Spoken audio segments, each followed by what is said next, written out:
So ఆ ఇస్కరియోతు యూద తన ప్రాణాన్ని పోగొట్టుకున్నాడు. ఎవరితో ఉండి?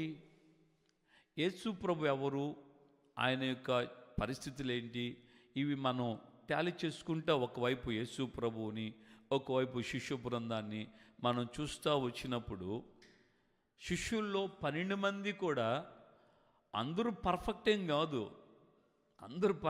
కాదు. యేసు ప్రభుని ఎవరో నాకు తెలీదు, ఎరగనని చెప్పి పేతురు చెప్పలేదా? తోమా ఆయనని నేను చచ్చిపోయినోడు లేచాడంటే నేను నమ్మను అని చెప్పలేదా?